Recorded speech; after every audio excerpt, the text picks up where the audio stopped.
मेरे प्रियो, बाइबल हमें इस बात को स्पष्ट तरीके से बताती है कि प्रार्थना के द्वारा हम आशीष पाते हैं। जब हम प्रार्थना करते हैं तो परमेश्वर उस प्रार्थना के द्वारा हमें प्रतिफल देते हैं। वचन में प्रियो लिखा है मत्ती 6 के उसके 6 वचन में, जब तू प्रार्थना करे तो अपनी कोठरी में जा और द्वार बंद करके अपने पिता से जो गुप्त में है प्रार्थना कर, तब तेरा पिता जो गुप्त में देखता है तुझे प्रतिफल देगा। मेरे प्रियो, इस वचन के द्वारा हम ये जान पाते हैं कि किस तरह से हमें प्रार्थना करनी चाहिए। प्रभु यीशु मसीह इस वचन के द्वारा कहते हैं कि जब तू प्रार्थना करे तो अपनी कोठरी में जा और अपना दरवाजा बंद कर और पिता जो गुप्त में देखता है प्रार्थना कर। प्रियो, गुप्त में जाना और दरवाजा बंद करने का यहाँ क्या मतलब है? इस वचन में ऐसा क्यों लिखा है कि गुप्त में जा और अपनी कोठरी के द्वार को बंद कर? प्रियो, इसका मतलब यह है कि कोई भी आवाज आपको परेशान ना करे। जब आप व्यक्तिगत परमेश्वर के समीप जाते हैं तब आप परमेश्वर से जुड़ जाते हैं। तब आपका ध्यान संसार की ओर से हट जाता है। द्वार बंद करने का मतलब है कि संसार की ओर से अपने मन को हटाकर परमेश्वर की ओर लगाना। अगर द्वार बंद नहीं होगा तो प्रार्थना में आंखें खोलकर बाहर भी देख लिया जाएगा। कौन आ रहा है, कौन जा रहा है, कौन क्या कर रहा है, उन सब पर नजर चल जाएगी। लेकिन अगर द्वार बंद है तो कुछ भी बाहर की चीज नहीं दिखाई देगी। बाहर बेशक कुछ मर्जी हो रहा है, अगर द्वार बंद है और अगर हम कोठरी में हैं तो बाहर से हमें कोई कुछ भी लेना देना नहीं होगा। इसलिए परमेश्वर का वचन यहाँ कहता है कि जब तू प्रार्थना करे तो अपनी कोठरी में जा और द्वार बंद करके अपने पिता से जो गुप्त में है प्रार्थना कर। प्रियो, क्या आपने कभी अपना व्यक्तिगत समय परमेश्वर को दिया है? देखिए प्रियो, हम मंडली में बैठते हैं, ये बहुत अच्छा है। हम सभा में बैठते हैं, ये बहुत अच्छा है। लेकिन अपने दिल की बात परमेश्वर से खोल कर कहना, अपने मन की बात परमेश्वर से खोल कर कहना, ये तो प्रियो पर्सनल जाकर होगा। हमें व्यक्तिगत समय भी परमेश्वर को देना चाहिए। हमें गुप्त में भी जाकर प्रार्थना करनी चाहिए। और प्रियो, सबसे अच्छा समय जो होता है, सबसे खूबसूरत जो समय होता है वो होता है भोर का समय। भोर के समय में आप पूरी तरह से फ्री होते हैं।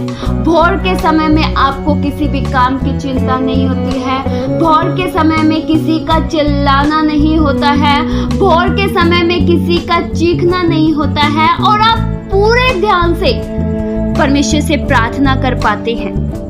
और प्रियो, आप ये ना सोचें कि आप प्रार्थना करते हैं तो प्रार्थना का आपके जीवन में कोई महत्व नहीं है। प्रार्थना का आपके जीवन में बहुत महत्व है। सबसे पहले तो ये जान लेना चाहिए कि प्रार्थना करना कोई मंत्र नहीं है। कहीं ये ना सोचे कि प्रार्थना करना कोई मंत्र है। नहीं प्रियो, प्रार्थना करना आपके और परमेश्वर के बीच का एक बहुत गहरा रिश्ता है। जब आप प्रार्थना करते हैं तब आप परमेश्वर से बात करते हैं, तब आप परमेश्वर की उपस्थिति में जाते हैं। जिस तरह से प्रियो आप अपने संसारिक पिता से बात करते हैं, उसी तरह से जब हम प्रार्थना करते हैं तो अपने स्वर्गीय पिता से बात करते हैं। और जब आप गुप्त में प्रार्थना करेंगे तो परमेश्वर उस प्रार्थना का प्रतिफल आपको देगा। अगर वचन ऐसा कहता है कि परमेश्वर प्रतिफल देंगे तो देंगे। कहीं ना कहीं आप प्रार्थना का प्रतिफल अपने जीवन में होते हुए देखेंगे। प्रियो, हम में से बहुत से लोग ऐसे अनेक से मसीह लोगों को जानते हैं। अगर आपके जीवन में प्रियो प्रार्थना नहीं है ना, तो आपका परमेश्वर के साथ कोई संबंध भी नहीं है। आप आशीषें तो बहुत बड़ी चाहते हैं, आप घर बहुत अच्छा चाहते हैं, आप सब कुछ चाहते हैं, अच्छी कार चाहते हैं, अच्छी जॉब चाहते हैं और सब कुछ अच्छा चाहते हैं, लेकिन प्रार्थना नहीं है। हमें प्रियो प्रार्थना करनी चाहिए। और प्रियो, ऐसे बहुत से लोग हैं जब प्रार्थना करते हैं तो प्रार्थना में वे केवल बड़ी बड़ी मांगे करते हैं कि मुझे ये दे दीजिए, मुझे कार दे दीजिए, मुझे घर दे दीजिए, मुझे नौकरी दे दीजिए। बस प्रार्थना किया, मांगे शुरू। प्रियो, ये सब देने की सामर्थ परमेश्वर रखते हैं, आपको आशीषित करने की सामर्थ परमेश्वर रखते हैं। लेकिन प्रियो, कभी एक अच्छे संबंध के साथ, एक अच्छे रिश्ते के साथ परमेश्वर के करीब जाइए। प्रियो, जब आप प्रार्थना करते हैं तो आप अपने जीवन में हार नहीं देख पाएंगे। दाऊद क्यों जिंदगी में नहीं हारा? क्यों दाऊद हिम्मत नहीं हारा? क्योंकि उसने प्रार्थना करनी नहीं छोड़ी थी। दानियल को भी परमेश्वर ने शेरों के मांस से इसलिए आजाद करवाया था क्योंकि वह प्रार्थना करता था।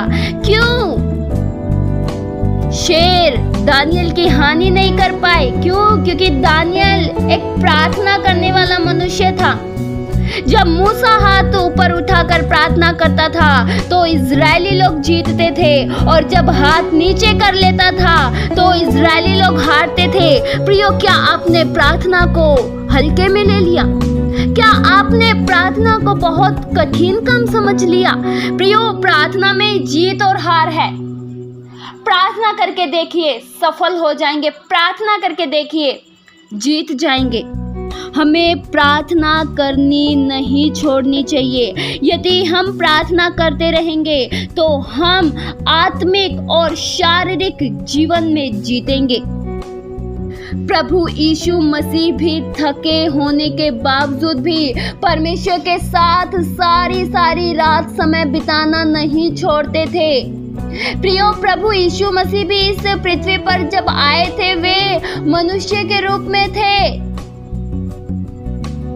प्रभु यीशु मसीह अपनी जिंदगी में बड़े बड़े फैसले लेते थे। वे पूरी रात भर प्रार्थना करते थे। प्रियो, हम बाइबल में ऐसे बहुत से लोगों के बारे में जानते हैं जिन्होंने प्रार्थना की। अपने जीवन में उन्होंने बड़े बड़े कार्यों को देखा। एलिया ने जब प्रार्थना की तो वह राजा से नहीं डरा। एलिया ने राजा के भवन में प्रार्थना की कि मेरे कहे बिना न ही बारिश होगी, न ही ओस पड़ेगी, और वैसा ही हुआ क्योंकि उसका संबंध परमेश्वर के साथ अच्छा था। जैसा वह कहता था वैसा होता था। प्रियो, प्रार्थना को हल्के में मत लीजिए। प्रार्थना में बहुत शक्ति है, प्रार्थना में बहुत ताकत है। प्रार्थना रास्ते को खोल देती है। हमें निरंतर प्रार्थना करती रहनी चाहिए। प्रार्थना की ताकत सब ताकतों से बड़ी है। आज से बहुत से लोग हैं जो जीवन में प्रार्थना की अहमियत नहीं रखते हैं, प्रार्थना नहीं करते हैं। वे सोचते हैं प्रार्थना करने से क्या हो जाएगा, पर प्रियो, प्रार्थना करने से बहुत कुछ हो जाएगा। जो मनुष्य नहीं कर सकता वो हो जाएगा। जो किसी से नहीं हो सकता प्रार्थना के द्वारा वो सबसे हो सकता है। तो प्रियो, हमें सदैव प्रार्थना करना चाहिए, एक प्रार्थनावादी जीवन जीना चाहिए। और जब हम प्रार्थना करें तो हमें अपने पूरे ध्यान को परमेश्वर की ओर लगाना चाहिए। हमें पूरे मन से प्रार्थना करनी चाहिए। इस वचन के द्वारा परमेश्वर आप सभी को बहुत ऐसी आशीष दे। आइए हम प्रार्थना करें। हालेलुया। स्वर्गीय आसमानी पिता परमेश्वर, हम आपका धन्यवाद करते हैं प्रभु, आज के वचनों के द्वारा आपने हमसे बात किया, इसलिए हम शुक्रिया करते हैं प्रभु। हम प्रभु एक प्रार्थनावादी जीवन जी सके। हम में से प्रत्येक जन प्रार्थना के अनुसार सब कार्य करने की शुरुआत करें। हम में से हर एक जन प्रार्थना के द्वारा आगे बढ़े। हमें प्रभु ऐसा जीवन दीजिए ताकि हम निरंतर प्रार्थना कर सके, चलते फिरते हम आपकी प्रार्थना कर सके प्रभु, चलते फिरते हम आपकी उपासना कर सके मेरे प्रभु। आपका हर बातों में हम शुक्रिया करते हैं, आपकी भलाइयों के लिए हम धन्यवाद करते हैं प्रभु। आपके जैसा ना तो कोई है, ना तो कोई था और ना ही कोई होगा। आप भी सर्वशक्तिमान हैं। आपकी भलाइयों के लिए धन्यवाद। ये प्रार्थना प्रभु यीशु मसीह के जीवित पवित्र नाम से मांगते सुनो और कबूल करो पिता, आमीन।